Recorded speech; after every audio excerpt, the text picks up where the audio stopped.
Short সার্কিটের জন্যে। আর final net কফিট হলো ওই ঘোস্ট কলটা, যেটা আমাদের জানিয়েছে যে একটা ডিভাইসের সাহায্যে 220 ভোল্টসকে কনভার্ট করা হয়েছে 440 ভোল্টসে। এখন প্রশ্ন হলো এই যে ফোনে এতটাই যদি বলা যায়, তাহলে কে খুন করেছে সেটা বলতে পারছে কোথায়? আসলে এই ভুয়ো কলটার সাথে পোস্টমর্টেম রিপোর্ট আর সার্কামস্ট্যান্সিয়াল এভিডেন্স একেবারে মিলে যাচ্ছে। নামেনি অফিসে, তখন উনি ফোন করেন, ফোনে কোনো রিপ্লাই না পেয়ে উনি আমাদের ফ্ল্যাটে যান, গিয়ে দেখেন ফ্ল্যাটের দরজা ভিতর থেকে বন্ধ। রাজি, ভেরি গুড। তাহলে ডিল ডান। মদনবাবু কোর্ট পেপার আর টাকা নিয়ে কালকেই আপনার ওখানে চলে যাবে। ভদ্রবাড়ির মেয়ে কি করে যে এরকম একটা দুশ্চরিত্রের পাল্লায় পড়লো? বিলু কিন্তু আগুন নিয়ে খেলা করছে।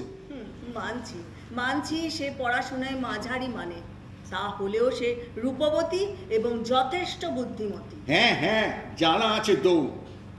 যাকে সৌনক বলতে মনে পড়ে গেল, আজ সন্ধেবেলা সৌনকের মা বাবা আসবেন।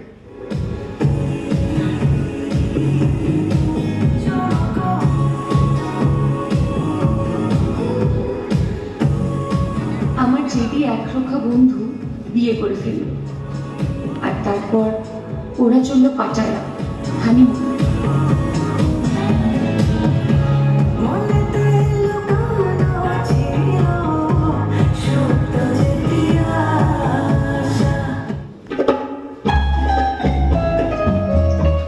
এত ইতস্তত করছেন কেন? বলুন না, আমি কাউকে বলবো না, নির্ভয় বলুন। অভয় দিচ্ছেন যখন বলি, এই যে বিলু ফি হপ্তাহে 3 দিন আপনাকে বলছে ও ব্যবসার কাজে নয় ঝাড়খণ্ড অথবা নর্থ বেঙ্গল যাচ্ছে, হ্যাঁ, আসলে এর কোনোটাই ঠিক নয়। মানে এই দিনগুলোতে ও নয় টালিগঞ্জ আর নয়তো কল্যাণীতে রাত কাটাচ্ছে। আর আপনাদের বিয়ের পর এই যাতায়াতটা আরও বেড়ে গেছে। ভুল করে ফেলেছি। তোকে আর সৌনককে ছাড়া তো আর কাউকে বলারও নেই। বল, কাউকে বলবো? বুঝলাম, কিন্তু এবার তুই কি করবি ঠিক করলি? জানি না, আজকে ওর লাম্পট্যের প্রমাণ আমি হাতে নাতে পেয়েছি। বিলু ফিরুক, কথা বলবো। যদি বোঝে ভালো, না বুঝলে ওর আর আমার রাস্তা আলাদা। সম্পর্ক আছে তোমার নোংরা লোক একটা। বাড়াবাড়ি না। হ্যাঁ, আমার পেছনে চড় লাগানো হয়েছে। হ্যাঁ,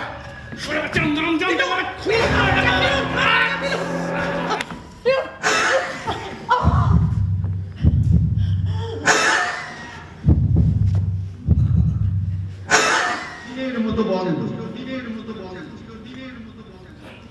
বাবা!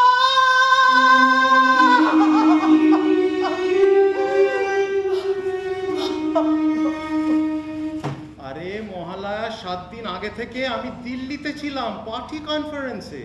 ন্যাশনাল নিউজ পেপারে আমার ছবিও বেরিয়েছে। ঘোরাফেরা করছিল অনেকক্ষণ। সুবোধবাবু, গত 3 দিনে তো আমরা এই সাসপেক্ট লিস্টের প্রায় সকলকে জিজ্ঞাসাবাদ করলাম। তো এখন ধীরে ধীরে যে ধরনের ঘটনা সামনে আসতে শুরু করেছে, বলা যায় যে তদন্তের মোড় ঘুরে গেছে একদম 180 ডিগ্রি।